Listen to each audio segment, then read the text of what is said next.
अस्सलाम वालेकुम नाज़रीन, दिन भर की अहम खबरों से जुड़े सवाल लिए मैं हूं आपके साथ आसमा इकबाल। नाज़रीन, लम्हा बा लम्हा तेज़ी से बदलती सियासी सूरत हाल में अगर कुछ नहीं बदल रहा है तो वो है सियासत को जकड़े हुए अदम इस्तेहकाम, और इसके एतराफ़ हुकूमत भी करती है और अपोजिशन भी। यही नहीं बल्कि आलमी इदारे यही मुसलसल कहते दिखाई देते हैं। वाशिंगटन में कायम इंस्टीट्यूट ऑफ इंटरनेशनल फाइनेंसेस ने तो अप्रैल 2024 ही में कह दिया था कि सियासी अदम इस्तेहकाम के सबब माली अहदाफ हासिल करना पाकिस्तान के लिए बड़ा चैलेंज होगा, और ऐसा ही हुआ। दुनिया के तरक्की याफ्ता और उभरते हुए ममालिक का तजुर्बा भी यही बताता है कि मुस्तहकम सियासी निज़ाम के बगैर मईशत मजबूत हो सकती है और नहीं पायदार तरक्की मुमकिन है। जहाँ आईनी बालादस्ती, कानून की हुक्मरानी, मजबूत इदारे, पॉलिसियों का तसलसल और इक़्तिदार की पुरअमन मुंतकिली यकीनी हो, वही सियासी निज़ाम मुस्तहकम होकर हुकूमतों को मुश्किल और ज़रूरी पॉलिसीज़ बनाने से कहीं ना कहीं ये जो माशी फैसले होते हैं ये करने की जरूरत देता है, और हम यही नहीं कर पा रहे हैं। और इसके असरात जो हैं तिजारती आदम तवाज़ुन पर भी वाज़ेह हैं। माली साल 2024-25 में बरामदात तकरीबन 32 से 33 अरब डॉलर तक महदूद रहीं, जबकि दरामदात की बात करें तो 56 अरब डॉलर से तजावुज़ कर गई, और इससे तिजारती खसारा 20 से 25 अरब डॉलर तक जा पहुंचा। इस सारी सूरत हाल में नाज़रीन आज भी अमरीकी think tank council on foreign relations ने अपनी ताज़ा रिपोर्ट में खबरदार किया है कि भारत और पाकिस्तान के दरमियान दोबारा मुसल्लह तसादुम का इम्कान मौजूद है, जबकि अफगानिस्तान और पाकिस्तान के दरमियान भी दोबारा लड़ाई छिड़ सकती है। ये खतरात अपनी जगह, माशी खतरात पर ब्लूमबर्ग खबरदार कर चुका है कि सियासी इस्तेहकाम के बगैर माशी बहाली मुमकिन नहीं है। वर्ल्ड बैंक अपनी 2025 की रिपोर्ट में नाज़रीन ये कह चुका है कि महंगाई और बैरूनी कर्जे पाकिस्तान के लिए बड़े चैलेंजेस हैं।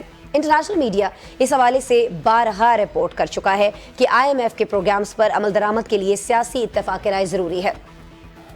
महमूद खान अचकज़ई की जानिब से गुज़श्ता हफ्ते मुज़ाकरात पर आमादगी पर वज़ीर-ए-आज़म शहबाज शरीफ के मुस्बत जवाब से उम्मीद हो चली थी कि अब सियासी बेयकीनी के खात्मे की जानिब कम अज़ कम कदम तो उठेंगे, लेकिन 8 दिन होने को आए हैं। हुकूमत भी खामोश है और अचकज़ई साहब भी। अलबत्ता इस खामोशी को PTI की स्ट्रीट पावर कैंपेन लपेट कर फेंक रही है।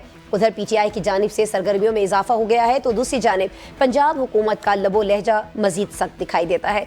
दोनों जानिब से इल्ज़ाम तराशियों का सिलसिला जारी है और हम इन्हीं इल्ज़ामात तराशियों के बीच में कहीं मौजूद मुज़ाकरात के असरात तलाश करने चले हैं। हमारे साथ फैसल चौधरी साहब मौजूद हैं जो PTI के लीगल कोर का हिस्सा हैं। PTI को बहुत करीब से जानते हैं, प्रोग्राम का आगाज़ करते हैं, लेकिन पहले PTI के चेयरमैन बैरिस्टर गौहर खान का ये क्लिप आपको ज़रूर सुनवाते हैं, फिर फैसल चौधरी साहब की जानिब जाते हैं। इस वक्त जी फैसल चौधरी साहब हमारे साथ मौजूद हैं, उनसे बात करते हैं। बहुत शुक्रिया फैसल चौधरी साहब, आप ज्वाइन कर रहे हैं। फैसल साहब, जब हम PTI की बात करते हैं, PTI के बहुत सारे रहनुमाओं का जिक्र करते हैं, बात करते हैं, तो वो सारे लोग हमें कुछ अर्सा पहले तक इंकलाब लाने की बातें करते हुए दिखाई दे रहे थे, लेकिन अब जो नौबत है वो तो मुलाकात की भीख मांगने तक आ गई है। सर, क्यों ये सिचुएशन हो गई ऐसे?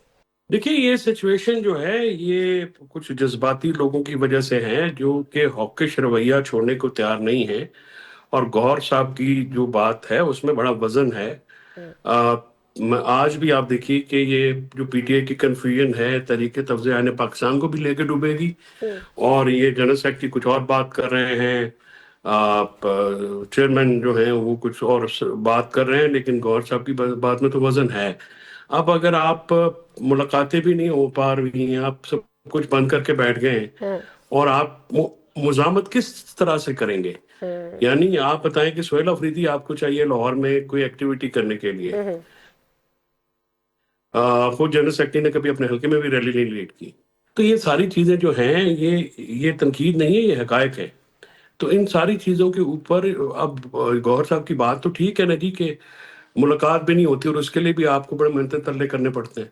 आपने गुफ्तगू तो कर दिया आके, उसका क्या हुआ? अब मैं सोच रहा हूँ, मैं सुन रहा हूँ कि जी धरना देंगे, ये करें। धरना देना या वो करना, इससे कुछ भी नहीं होना आपका। आपको बिल्कुल ये जो मूवमेंट है, स्ट्रीट मूवमेंट, आप नहीं शुरू कर सकेंगे। उसके हालात वाकयात ही नहीं है इस वक्त। जो कंडीशंस चाहिए होती हैं वही नहीं है आपके पास। आपके पास कोई लोग ही नहीं है जो कि उसको लीड कर सकें।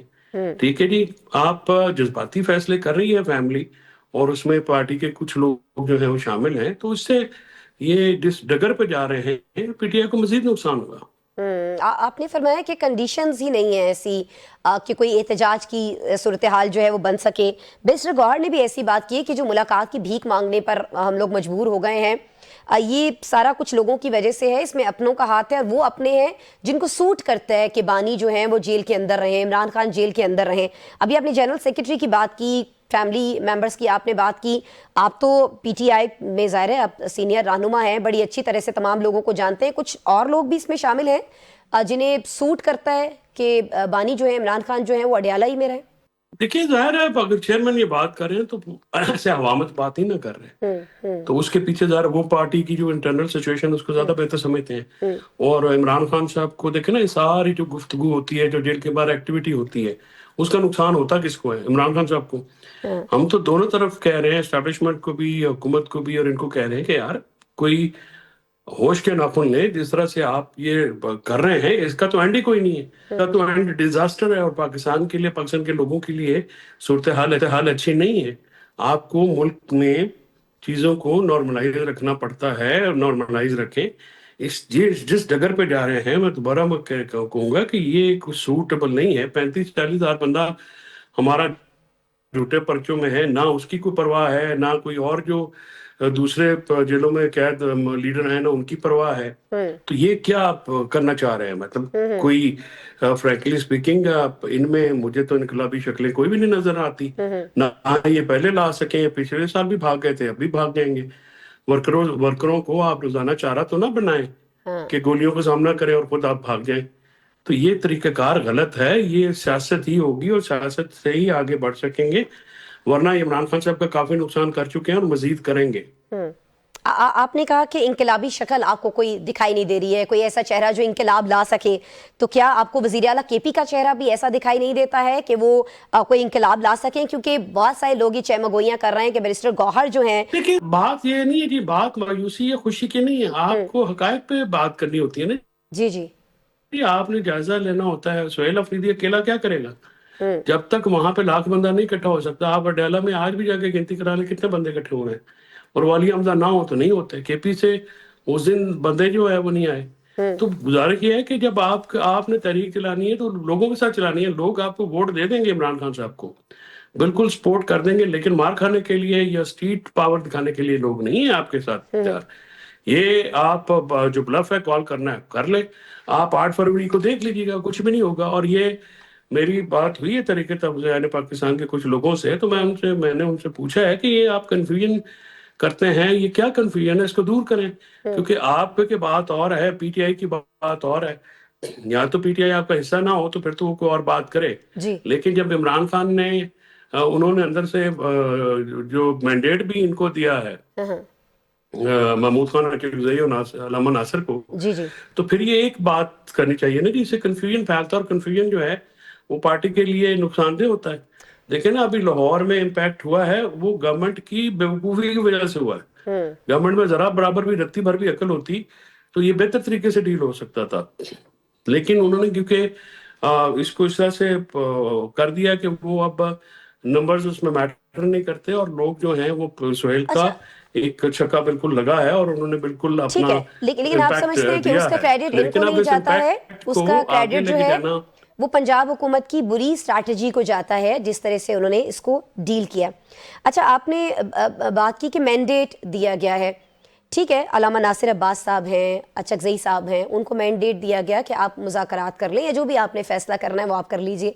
लेकिन इमरान खान साहब का जो लास्ट ट्वीट है वो आपको याद होगा, उन्होंने अपने बाकी लोगों को मैंडेट दिया ना कि आप एहतजाज करें। तो फिर ये उसी मैंडेट के तहत नहीं कर रहे हैं सीएम साहब जो है, या ये अपने तौर पे चीजें कर रहे हैं? या फिर हम ये समझें कि इमरान खान साहब ने उधर उनको टास्क दिया है कि आप एहतजाज करें, इधर इनको टास्क दिया है कि आप मुज़ाकरात करें, ताकि प्रेशर जो है वो डाला जा सके हुकूमत के ऊपर? देखिए, ये प्रेशर नहीं आ रहा ना जी। ये प्रेशर आता तो अभी फिर आज मुलाकात हो जाती ना आपकी। जो लाहौर में आपने कितना अच्छा शो किया, नहीं हुआ ना। तो आप हकीकत पे मबनी बात करेंगे या ख्वाहिशों ख्वाबों पे तो नहीं होती। आपका गुस्सा, आपका झंझलाहट, या आपकी जो भी है वो अपनी जगह है। तो ये तो गैर जज्बाती काम है ना की सियासत। इसमें तो जज्बात की गुंजाइश ही नहीं होती, और रिश्तों में जज्बात की कुछ चीज नहीं होती। मैं तो हमेशा से कहता हूँ कि आप रिश्ते अलग और सियासत अलग रखें। इसी वजह से तो आपकी सियासत भी कामयाब नहीं हो रही, आपकी कोई स्ट्रैटेजी। तो फिर इसका हल क्या है फैसल साहब? और अगर आप एक तरफ तरीके, इसका कोई हल भी तो होगा ना। आप सीनियर रहनुमा हैं, कोई आप मीटिंग करते हैं, कोई आप ऐसी मीटिंग रख लीजिए जो सीनियर रहनुमा है, जैसे सलमान अकरम राजा है, बैरिस्टर गौहर साहब हैं, या इवन सीएम साहब है केपी के, इन लोगों को आप बिठा दें, फैमिली को भी आप बिठा दें। नहीं है, दूसरे की शक्ल देखने की जिम्मेदार नहीं। ये एक दूसरे के साथ बैठते नहीं है, एक दूसरे की शक्ल देखने का रवादार नहीं है। अच्छा, तो फिर क्या ये जो क्या करे? तो फिर ये जो हर कोई सलमान जो है अकरम यहाँ पे राजा कह बॉस रहे है, हैं, हर कोई समझता है जी हम बहुत। तो ये जो सलमान अकरम राजा साहब कह कोई रहे हैं कि बात हम उनकी कुछ और बात की भी नहीं सतहों पर काम कर रहे हैं प्रेशर डलवाने के लिए, ये कौन सी फिर और सतहें हैं? अगर इनकी पार्टी में आपस में नहीं बन पा रही है, ये कोई फैसला मुश्तरका तौर पर नहीं ले पा रहे हैं, तो सलमान अकरम राजा साहब किस सतह की बात कर रहे हैं? समंदर पार पाकिस्तानियों की बात तो नहीं कर रहे कि वहां से अब हम दबाव डलवाएंगे? पता नहीं जी, वो बहुत ही लायक वायक आदमी है, आप उससे पूछ लेना कि क्या कर रहे हैं। हम्म। हमें तो नजर नहीं आ रहा कुछ भी। तो फिर इसका हल फैसल साहब, जैसे मैंने पहले अर्ज की, सियासी हाल है जी, मुज़ाकरात हाल है, उसके लिए दो दो कदम पीछे जाना पड़ेगा सबको। हुकूमत और एस्टेब्लिश गवर्नमेंट को भी ये सोच करनी पड़ेगी कि पाकिस्तान को जिस तबाही की वजह से दो चार हुआ है पाकिस्तान, ना मैशत चल रही है, ना सियासत चल रही है, गवर्नेंस के इश्यूज हैं, कानून के इश्यूज हैं, अदालती इश्यूज हैं, आईनी इश्यूज हैं, अपना बैड डिलीवरी है, किसी जगह लोग मुतमईन नहीं है। आखिर लोगों का भी तो कोई स्टेक है ना पाकिस्तान में, सबसे बड़ा स्टेक तो लोग हैं। आखिर उनका भी किसी ने सोचना है, पीटीआई को सोचना है, जो लोग वर्कर्स अंदर हैं, जो लीडर अंदर हैं, जिनकी फैमिलीज भी बेचारी अब सफर कर रही हैं, लोगों के घर बिक गए हैं, लोगों के कारोबार तबाह हो गए हैं। आखिर कहीं पे तो एंड लगना है ना जी। ये इस तरह से तो नहीं हो सकता जिस तरह से ये चलाए जा रहे हैं। दोनों तीनों फ्रीकैन को कोई ना कोई तो सोच करनी पड़ेगी। इस तरह से तो मुल्क की तबाही उतर रही है जी। इस तरह जो सुलह की तरफ या कोई एक पॉजिटिव काम की तरफ कोई भी नहीं आ रहा। इससे तो देखे ना, मुल्क नहीं ना चलते जी, इस तरह से तो घर नहीं चलते, मुल्क कैसे चलेगा? इसको चलाने के लिए सबको इकट्ठा होना पड़ेगा, बेयर मिनिमम कंसेंसस तो करना पड़ेगा, पॉलिटिकल स्पेस देनी पड़ेगी, सबको एक दूसरे के साथ बैठना पड़ेगा, बात करनी पड़ेगी, बात को आगे बढ़ाना पड़ेगा। सही यहाँ पे अजीबो गरीब मतलब मामलात हो रहे हैं जो असल मामलात हैं। ना किसानों पे कोई प्रोग्राम होता है, ना मजदूरों पे कोई प्रोग्राम होता है, ना गरीब लोगों पे, ना ऐसे ही है, तनख्वाहदारों के ऊपर कोई बात उठा रहा ऐसा ही है। है। महंगाई ने कमर तोड़ दी है लोगों की। हाँ, इंडस्ट्रीज बंद हो रही हैं। एप्टमा जो हमारा टेक्सटाइल का सबसे बड़ा जो इम्पोर्टर्स है, वो बिल्कुल एप्टमा बिल्कुल। है, टेक्सटाइल है, उसका बुरा हाल है ना।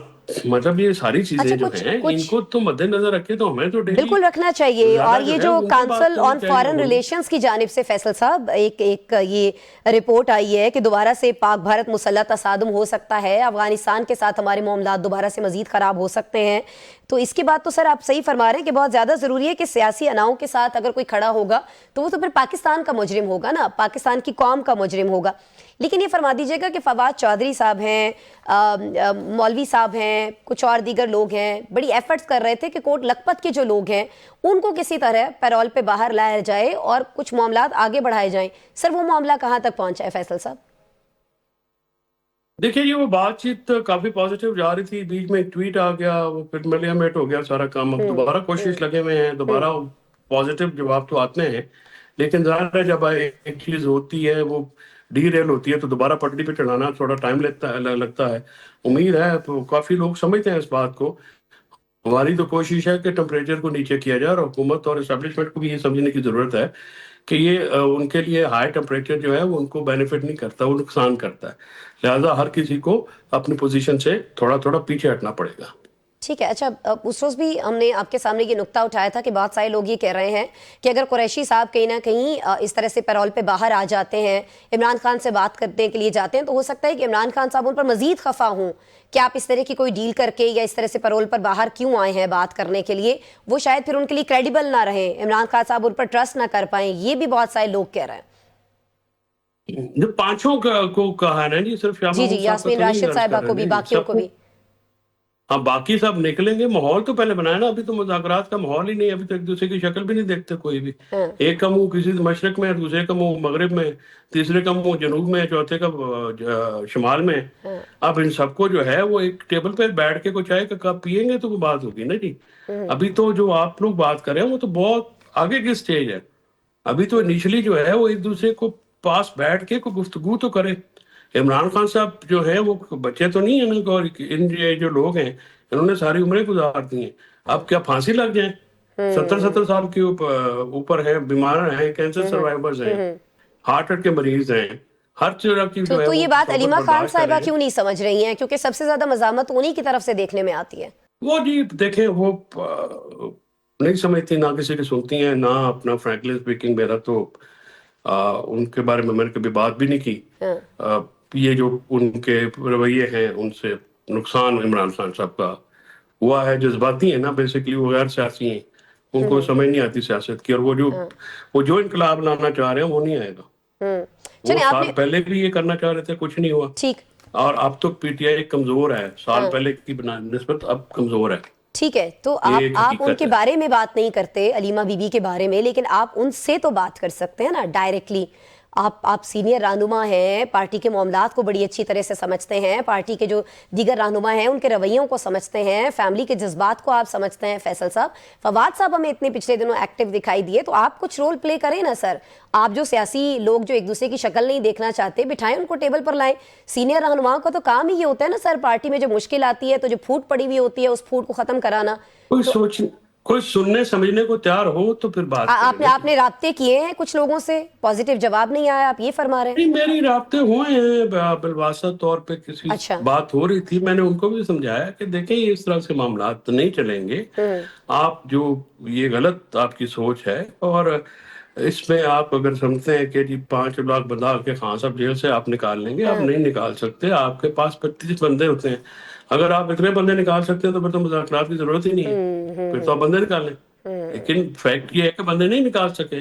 पिछले साल भी 26 नवंबर को कुछ नहीं हो सका, और इस बार भी नहीं होगा। तो ये सारी चीजें जो हैं ये देखने वाली हैं ना। हॉक्स जो है वो तो मनवा देंगे। आप बिल्कुल बजा फरमा रहे हैं फैसल चौधरी साहब, यही चीज़ें हम लोग भी देख रहे हैं कि अपने अंदर पीटीआई के बड़ा तजाद है बयानात के अंदर। आप फरमा रहे हैं कि इस सारी जो सिचुएशन है उसमें कुछ होता दिखाई नहीं दे रहा है, जबकि अगर हम किसी और रहनुमा से बात करते हैं, शफी जान साहब से बात कर लें, सीएम साहब की गुफ्तगू सुने, तो लगता है कि बड़ा इंकलाब जो है वो बपा हो जाएगा। लेकिन असल सिचुएशन क्या है वो आप हमें बता रहे थे, समझा रहे थे, इसके लिए बहुत शुक्रिया फैसल चौधरी साहब, आपने मेरे प्रोग्राम में मुझे ज्वाइन किया जी। पीटीआई के अंदर इनफैक्ट चल क्या रहा है, फैसल चौधरी साहब सीनियर रहनुमा पीटीआई के हमें बता रहे थे, और दिखाई यही देता है कि जब तक पार्टी के अंदर ये फूट रहेगी और मुख्तलिफ मामलात जो हैं उन पर क्लैरिटी नहीं आएगी, मुज़ाकरात का सिलसिला या मुलाकातों का सिलसिला जो है वो शायद शुरू नहीं हो पाएगा, और पीटीआई जो है इसी तरह ट्रबल में रहेगी। एक ब्रेक लेते हैं प्रोग्राम में और कुछ बात करेंगे ब्रेक के बाद उन ट्रबल्स की जो कराची के अंदर चल रहे हैं। हमारे साथ रहे।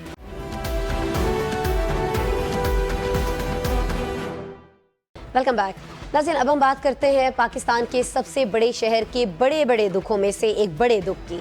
रमा बरस के आखिरी महीने का आगाज नीपा चौरंगी के करीब खुले मैन होल में गिरने वाले 3 बरस के इब्राहिम की आखिरी सांसों से हुआ। 14 घंटे बाद नाले से निकाली जाने वाली मासूम बच्चे की नाश ने कराची को हिला कर रख दिया। शदीद तनकीद के बाद पीपल्स पार्टी की सीनियर क़यादत के नोटिस लेने पर मुर्तज़ा वहाब इब्राहिम के घर गए, मुआज़रत और शर्मिंदगी का इजहार किया। तब वज़ीर आला सिंध मुराद अली शाह ने भी बढ़ते अवामी प्रेशर पर वाक़े का नोटिस लेते हुए इंक्वायरी का हुक्म दे दिया और इस हवाले से एक इजलास भी तलब किया। और कहने को एक मुतालिका सब इंजीनियर समेत निचले दर्जे के अमले में से कुछ एहलकारों को मुअत्तली भी सामने आई थी। तब ये भी हिदायत सामने आई थी हमारे नाज़रीन के 48 घंटों में तमाम मैन होल्स का सर्वे करके खुले मैन होल्स पर ढक्कन रखे जाएं। लेकिन वो जो ये सर्वे है इसका क्या हुआ क्या नहीं हुआ ये हमारे इल्म में नहीं है। माँ की जो गोद है उससे छोटी सी गोर में जाने वाले इब्राहिम के बाद होने वाली इंक्वायरी का क्या नतीजा है, कहाँ है, ये भी हमें नहीं मालूम। इन सवालों के जवाब मेयर ऑफिस और सिंध सरकार से अभी नहीं आए थे कि गुज़श्ता रोज़ एक और खुले मैन होल में गिरकर जान से जाने वाली 8 साला दिलबर अली की कीचड़ में लुथरी लाश ने जवाब दे दिया। इब्राहिम भी माँ बाप का इकलौता था और दिलबर अली भी अपने वालिदैन का इकलौता बेटा था। कराची में नाज़रीन ये रवां बरस खुले नालों और मैन होल्स की भेंट चढ़ने वाली 28वीं ज़िंदगी थी। औसत निकाली जाए अगर इन सारे वाक़यात की तो हर माह 2 ज़िंदगियों की रोशनी कभी रोशनियों का शहर कहलाने वाले कराची में बुझती नजर आती है। और क्या ये जुल्म रवा बरस भी रहा? 2023 में बीबीसी के मुताबिक कराची के बल्दियाती मुजरिमाना गफलत और बेहिसी ने 60 शहरियों से जीने का हक छीना, जबकि मीडिया रिपोर्ट्स कहती हैं कि 2024 में ऐसे बदनसीबों की तादाद भी 24 रही। और ये सारे के सारे बदनसीब तनख्वाहदार दिहाड़ीदार की आबादियों में रिहायशी थे। शायद इसीलिए उनकी एडमिनिस्ट्रेटिव मर्डर्स पर ज़बानी जमा खर्च से बात आगे नहीं बढ़ी, बल्कि बल्दियाती जिम्मेदारों के तयन पर आप हंसी। सवाल यह है कि 1 दिसंबर को 3 साला इब्राहिम की खुले मैन होल में मौत के बाद हंगामी बुनियादों पर खुले मैन होल्स का सर्वे कराया जाना था, उस सर्वे का क्या बना? आखिर उधड़ी सड़कों पर मौत के कुएं कराची वालों का नसीब क्यों है? गटरों पर ढक्कन रखना और उसकी को यकीनी बनाए रखना किसकी जिम्मेदारी है? हम इस सारी सूरत हाल पर बात करेंगे जी। हमारे साथ मौजूद होंगे चेयरमैन यूनियन काउंसिल महरान टाउन करंगी, हुकूमत सिंध के तर्जुमान नादिर गबोल साहब और सिटी काउंसिल कराची में जमात इस्लामी के अपोजिशन लीडर सैफुद्दीन एडवोकेट साहब जो नायब अमीर जमात इस्लामी कराची भी हैं। नादिर गबोल साहब हैं जी, सैफुद्दीन एडवोकेट हमारे साथ मौजूद हैं। लेकिन नादिर साहब, सैफुद्दीन एडवोकेट साहब, सर आपकी इजाजत से आप दोनों से गुफ्तगू शुरू करने से पहले हमने थोड़ा टाइम पहले गुफ्तगू की है यूनियन काउंसिल महरान टाउन के जो चेयरमैन है जिशान शानी साहब, उनसे इस मामले पर उन्होंने क्या कहा इस हवाले से, पहले वो मैं चाहूंगी कि आप लोग भी और हमारे नाज़रीन भी सुन ले, उसके बाद सर गुफ्तगू का आगाज करते हैं। मैं आपकी तरफ पहले आना चाहूंगी नादिर साहब, मुझे सर ये बता दीजिएगा, जो अभी शानी साहब ने कहा वो तो आपने सुन लिया, कुछ बीबीसी का भी अगर हम जिक्र कर लें जिनके रिपोर्ट्स को हम बड़ा परफेक्ट मानते हैं, बड़े सर्वेस होते हैं, उसके बाद ज़ाहिर है कि सारी रिपोर्ट्स जो हैं तैयार की जाती हैं। बीबीसी की जो 2023 की रिपोर्ट है वो ये बताती है कि 2023 में 60 वाक़यात ऐसे हुए हैं। 2024 की बात करें तो उसमें 24 वाक़यात ऐसे हुए हैं। रवा बरस 2025 की अगर बात करें तो अब तक 28 अफराद जो हैं इस गटर गर्दी का शिकार हो चुके हैं। सर ये जो सारे इश्यूज़ हैं, ख़ासतौर पर एडमिनिस्ट्रेटिव मर्डर्स जिनको कहा जा रहा है, बच्चों के मर्डर खास तौर पर, पाकिस्तान पीपल्स पार्टी के पास सर क्या जवाब है इसका? जी बहुत अफसोसनाक वाक़यात हैं ये तमाम। एक भी बच्चे का जान, मासूम बच्चे की जान अगर जाती है तो हम सब बाल बच्चे वाले हैं जो भी जी हुकूमत में बैठे हैं। हम लोग सब फैमिली वाले हैं, हम सबके मासूम बच्चे हैं और जाहिर सी बात है हम तकलीफ फील कर सकते हैं जो इन अफसोसनाक वाक़यात में जो लवाहिकीन होते हैं उनका दर्द बिल्कुल महसूस कर सकते हैं। देखें इसी साल अभी ये तो एक और वाक़या हो गया, बट जो इब्राहिम वाला वाक़या था उस पे भी जाहिर सी बात है और बिल्कुल सही तनकीद की थी तमाम स्टेक होल्डर्स ने, तनकीद होनी भी चाहिए। मगर उसमें तो साफ साबित हो गया था कि मैनहोल था, मैनहोल डैमेज हुआ था एक डंपर की वजह से और 2 हफ्ते तक मैनहोल का कवर नहीं था और इतना बड़ा चेन स्टोर था। उसने कंप्लेंट भी किसी इदारे को नहीं किया, ना कराची वाटर सीवरेज कॉरपोरेशन को, ना टाउन को, ना उनमें इतनी थी कि वो दिन के करोड़ों रुपए कमाते हैं, उनमें इतना नहीं था कि चंद हजार रुपए 2,000 रुपए का एक ढक्कन सामने लगाते, बिल्कुल उनके एंट्रेंस के सामने। अब कोई भी शख्स, जिस तरह के मैं बाहर पढ़ा हूँ, बाहर रहा हूँ, मुझे पता है कि जाहिर सी बात है गवर्नमेंट की रिस्पॉन्सिबिलिटी भी होती है, मगर जो बिजनेसेस होते हैं उनकी भी कुछ जिम्मेदारियां होती हैं कि with in certain range of their entrance it should be safe for their customers. अगर इस तरह का वाकया आप यकीन करें किसी वेस्टर्न कंट्री में भी आता जी तो उस दुकान को भी सजा मिलती। गवर्नमेंट के ऊपर सवाल उठता ही उठता, बट उस दुकान को भी सजा मिलती कि आपके एंट्रेंस के पास ही इतना एक मैनहोल अनकवर्ड था और 2 हफ्ते से अनकवर्ड था, तो क्यों नहीं आपने उसको कवर किया। बहरहाल coming back to government responsibility, देखिए मेयर मुर्तज़ा वहाब ने तो माना कि एक बहुत बड़ा इशू है और आज से नहीं है ये, अभी रिसेंटली क्योंकि सोशल मीडिया का दौर है, 1980s की इस तरह की रील्स, वो मोइन अख्तर के ड्रामों की और दीगर पुराने हमारे जो एक्टर साहिबान हैं उनके ड्रामों की रील्स आ रहे हैं कि 1980s में भी ये इश्यूज होते थे, गटर के ढक्कन चोरी होना, क्योंकि अनफॉर्चुनेटली बहुत सारे ठीक है। जो हीरोइनची होते हैं, नशाई होते हैं, ये ढक्कन चोरी कर देते हैं। हम लगाते भी हैं तो वो अगले दिन क्या उसी रात को फजर से पहले चोरी कर लेते हैं अच्छा, ताकि लेकिन जब वो रिपोर्ट हो 400 जाता है रुपए में बेच नबील दें। साहब, जब रिपोर्ट हो जाता है तब तो ये ढक्कन वापस लगाया जा सकता है ना। इब्राहिम जी जी बिल्कुल। के और इब्राहिम के इस तरह दुनिया से चले जाने के बाद नादिर साहब, मीडिया ने रिपोर्ट भी किया, बताया भी, तकरीबन आप यकीन करें 48 घंटों के बाद भी वहां पर उस गटर के ऊपर ढक्कन मौजूद नहीं था। और आपने जब ये फरमाया ना कि मेरे आपके घर में भी बच्चे हैं, बदनसीबी की बात यह है कि मेरे आपके बच्चे जो है ना वो ऐसे अल्हम्दुलिल्लाह वैसे इस पर कहना चाहिए, लेकिन अफसोस ज्यादा तब होता है रिपोर्ट करते हुए कि जितने बच्चे थे ना इनके बाप जो है दिहाड़ीदार मजदूर थे, ये कच्ची बस्तियों में रहते हैं, तो मेरे आपके बच्चे तो बहुत महफूज हैं, बड़ी जबरदस्त लाइफ गुजारते हैं, इन बच्चों का कौन सोचेगा। ये मैं आपसे दोबारा आपकी तरफ आऊंगी, लेकिन मैं भी चाह रही हूँ कि हम जरा बात कर लें सैफुद्दीन साहब से। सैफुद्दीन साहब, एक तो नादिर साहब ने जो फरमाया उस पर जरूर आप कमेंट कीजिएगा, दूसरा मुझे बता दीजिएगा कि बतौर opposition city council Karachi Jamaat Islami mayor Karachi पर कोई दबाव नहीं बना पा रही है। हम देख रहे हैं मेयर कराची जो हैं वो अफसोस कर लेते हैं, माजरत कर लेते हैं, लेकिन आप कोई दबाव नहीं बना पा रहे हुकूमत पर कि जो इस तरह के एडमिनिस्ट्रेटिव मर्डर्स हो रहे हैं, इससे कराची के लोगों को किसी तौर महफूज बनाया जा सके। बिस्मिल्लाहिर्रहमानिर्रहीम। देखिए, ये एक बहुत बड़ा अलमिया है। पहली बात तो जो आपने फरमाई कि दबाव नहीं बना पा रहे, तो कहते हैं ना मर्द नादा पर कलाम नर्म नाजुक बेअसर। अब अगर हुकूमत के अहलकार डिटाई इख्तियार कर लें, मुंतखब नुमाइंदे बेरहम हो जाएं, तो आप क्या कर सकती हैं? आप एहतजाज कर सकते हैं। जमात इस्लामी क्या, पूरा कराची एहतजाज कर रहा है। इब्राहिम जो बच्चा डूबा था, 1 महीना, कुल 1 महीना हुआ है उसका जब वो डूबा था। पूरी कराची में उस पर एहतजाज हुआ था, पूरी कराची में ट्रेंड बना था, सोशल मीडिया पे ट्रेंड बना था कि मुर्तजा वहाब इस्तीफा दो। लेकिन उसके बाद कुछ भी नहीं हुआ। मुर्तजा वहाब साहब जो 3-4 दिन तक तो इधर उधर की बातें करते रहे, और उसके बाद उन्होंने जो है कहा कि जी हाँ मुझसे गलती हुई है, मैं माफी मांगता हूँ। और फिर आप देखिए कि वही बेरहमाना रवैया। अच्छा, एक बड़ी इंपॉर्टेंट बात मैं आपसे कहनी चाहता हूँ कि देखिए किस कदर गलत रिपोर्टिंग है। अभी जो नादिर गबोल साहब फरमा रहे हैं ना कि गटर का ढकना था, टूटा था, उस पर डंपर गुजरा था, ये बिल्कुल गलत स्टोरी है। मिसगाइड करने के लिए टीवी पर ये खबर चलवाई गई। मैं चूंकि सिटी काउंसिल की वाटर एंड सीवरेज कमेटी का चेयरमैन भी हूँ, मैं उस वाक़े की खुद भी तहकीकात कर रहा हूँ और अभी रिपोर्ट जारी करूंगा इसकी इंशाल्लाह। मैं खुद जाए मौके पर गया, वहां पर गटर कोई है ही नहीं। उसके नीचे एक नाला है केएमसी का जिसके अंदर सीवरेज का पानी चल रहा है, और उस पर गटर का ढकना नहीं होता, उस पर स्लैब होती है। लेकिन जालसाजी करके एक इस तरह की रिपोर्ट चलवाई गई टीवी पे जिसमें बताया गया कि साहब डंपर गुजरा था और ये ढकना तो ये जालसाजी आप फरमा रहे हैं कि पाकिस्तान पीपल्स पार्टी वाले करवा रहे हैं? मैं देखिए क्यों नाम लूं किसी का कि कौन करवा रहा है। जिसने भी करवाया उसको सबको पता है कि वो कौन करवा रहा है। नादिर साहब, आपको पता है कौन करा रहा है? आप बता दीजिए। और दूसरा ये फरमा दीजिएगा, इन्होंने कहा कि रिपोर्ट मुरतब करा रहे हैं। मेरी बात पूरी होने दें। जी सर। मैं ये कह रहा था कि नादिर साहब ये फरमा रहे हैं कि 1980 में भी गटर के ढकने चोरी होते थे। भाई तो ये 1980 से 2025 आ गया, 17 साल आपकी पूरी हुकूमत लगातार चली जा रही है।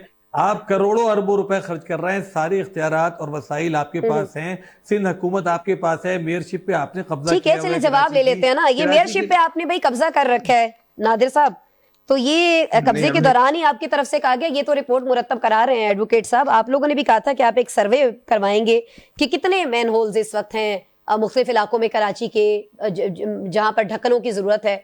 अभी तक वो सर्वे नहीं आया हमारे सामने। लगता है कि आप लोग भूल गए इब्राहिम की डेथ के बाद उस पर काम करना। देखिए, जाहिर सी बात है, जब ये इलेक्शन जीत नहीं सकते तो फिर इस तरह की इल्जाम तराशी करेंगे कि हमने कब्जा किया। अगर ये लोग जीत सकते थे मेजोरिटी केएमसी में तो अपना मेयर ये लोग बना लेते। इनका सिर्फ एक ही दफा मेयर बना था और वो तब था जब एमकेएम ने बॉयकॉट किया था और पाकिस्तान पीपल्स पार्टी की उस वक्त जाहिर सी बात है आमरीत का दौर था, उस वक्त डिक्टेटरशिप का दौर था, तो हमारी वो पोजीशन उस वक्त नहीं थी कराची शहर में जो कि साफ और शफाफ फ्री डेमोक्रेटिक निज़ाम में होती है। तो अगर इतना ही ये कॉन्फिडेंट है तो बाकी सब छोड़ें, 2024 के इलेक्शन ही ले लें। कराची के इतने सारे इनके कैंडिडेट्स लड़े, बल्कि इनके अपने जो अमीर हैं हाफिज नईम साहब, उनका इलेक्शन रिजल्ट देख लें आप, क्या सब पता चल जाएगा कि कौन किस सीट पे कब्जा करता है, कौन किस सीट पे कब्जा नहीं करता। बहरहाल मेयर साहब ने तो आई थिंक 1 लाख रुपीस इजाफी, जो ऑलरेडी 15 लाख रुपए फी यूसी चेयरमैन को जो फंड जाता है उसमें मजीद 1 लाख रुपए का इजाफा कर दिया ताकि ये मैन होल की जो इश्यूज हैं ये फौरी तौर पे जो है एड्रेस किया जाए। उसके अलावा जो सीएम मुराद अली शाह साहब है, उन्होंने 25 अरब रुपए इजाफी अप्रूव किए हैं। तमाम ये सड़कें जो खराब हुई हुई हैं कराची की, उनके लिए इमरजेंसी फंड अनाउंस किए ताकि उन पे भी काम फौरी तौर पे शुरू कर दिया जाए। मगर इनके भी जो टाउन्स हैं जिनमें इनके चेयरमैन साहिबान बैठे हुए हैं वो भी तकरीबन 9 टाउन्स हैं, और वो ऐसे टाउन्स हैं जो आप समझें डिस्ट्रिक्ट सेंट्रल में, डिस्ट्रिक्ट ईस्ट में उन अच्छी खासी मतलब करोड़ों की आबादी तो सिर्फ इनके टाउन्स में, आप समझे करोड़ों तो खैर नहीं, बट अच्छी खासी लाखों में इनके ईच टाउन में। बिल्कुल जी हाँ, तादाद इनके टाउन है। तो वहां पे ये किस तरह की परफॉर्मेंस कर रहे हैं, वहां की भी इनकशाफात आ रहे हैं। और सीएम साहब ने तो ऑलरेडी एंटी करप्शन को रेफर किया हुआ है, इनकी इन्वेस्टिगेशन की जाए कि इनको अरबों रुपए जो सुई गैस की रोड कटिंग के मद में दिए गए थे ऑलरेडी इनके अकाउंट्स में पड़े हैं, वो लोग काम क्यों नहीं शुरू करा रहे हैं। प्रोग्राम में एक ब्रेक शामिल करते हैं।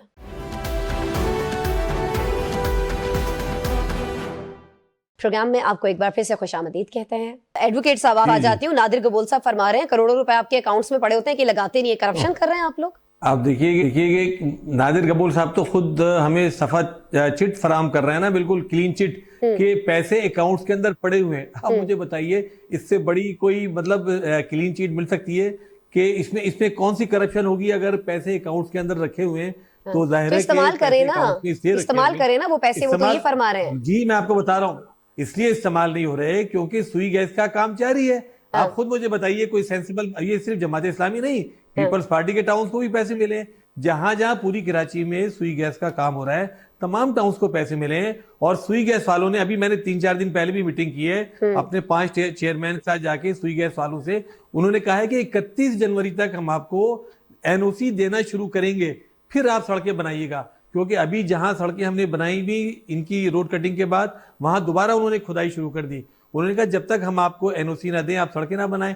तो इसमें कोई रॉकेट साइंस नहीं है, सीधी बात है। ऐसा लग रहा है कि ये जो आपके आपसी इल्जामात का सिलसिला है, ये कोई आज से तो नहीं चल रहा ना? नहीं, ये दिखाई ऐसे देते हैं कि चलता रहेगा। मुझे इजाजत दीजिएगा, मैं आपकी तरफ वापस आती हूँ सैफुद्दीन साहब।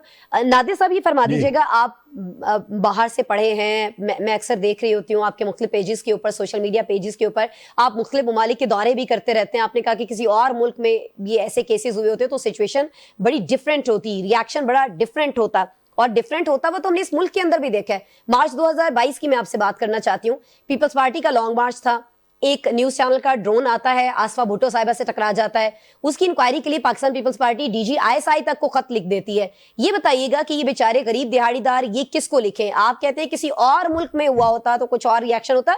इस मुल्क में भी जब आप जैसे लोगों के साथ ये सारी चीज हो रही होती है तो कानून और आईन और सारी चीजें जो है वो कुछ और तरह से हमें एक्टिव होती हुई दिखाई देती है। नहीं, ऐसी बात नहीं है। ये जो वाकयात हो रहे हैं इस पे सीएम लेवल तक नोटिस लिया जाता है और इंक्वायरी का डायरेक्शन दिए जाते हैं। लोकल गवर्नमेंट का जो मिनिस्टर है वो इंक्वायरी लॉन्च करता है, मगर मगर इस्तीफा कोई नहीं आता। चलिए मैं मुकम्मल कर देती हूँ आपकी बात, मगर के आगे ये लगा देते हैं कि इस्तीफा कोई नहीं आता, जिम्मेदार का तयन नहीं हो पाता। मुर्तजा वहाब साहब हर दफा जाते हैं, सर झुकाते हैं, माजरत कर लेते हैं और उसके बाद बस बात खत्म। बाहर के ममालिक की आपने मिसाल दी ना, वहां इस्तीफे भी आते हैं सर। नहीं, बिल्कुल आप सही कह रही हैं। अगर गफलत साबित होती है तो इस्तीफे भी आते हैं, पर यहाँ पे मुझे नहीं लगता कि इस गटर का ढक्कन मुर्तजा वहाब ने चोरी किया होगा। जो टाउन के जो चेयरमैन साहिबान है उनकी भी कुछ जिम्मेदारी होती है, जो यूसी का चेयरमैन भी होता है उसकी भी कुछ जिम्मेदारी होती है। और मुर्तजा वहाब तो कहते रहते हैं बार बार कि भाई मैं इतना बड़ा शहर अकेले नहीं चला सकता, आप लोग सब मेरी मदद करें, आप लोग सियासत नहीं करें इन इश्यूज पे। पर उनकी मदद कोई उनका हाथ कोई नहीं बटाता, उनकी हेल्प कोई नहीं करता, और अकेले ही बेचारे वो निकले होते हैं और रात को दौरा भी करते हैं, गटर के ढक्कन भी देख रहे होते हैं, जो इलीगल पार्किंग है वो भी देख रहे होते हैं। बाज दफा जो टाउन की जो चेयरमैन साहिबान होते हैं, यूसी के चेयरमैन साहिबान होते हैं, वो उनकी मदद ही नहीं करते, निशानदही नहीं करते कि इश्यूज क्या है। जो पैसे उनको मुंतकिल किए जाते हैं टाउन और यूसी लेवल तक, वो उसमें ठीक ठाक करप्शन पाई जाती है। तो ये इश्यूज अनफॉर्चुनेटली हैं और इसका एतराफ मुर्तजा वहाब ने भी किया है।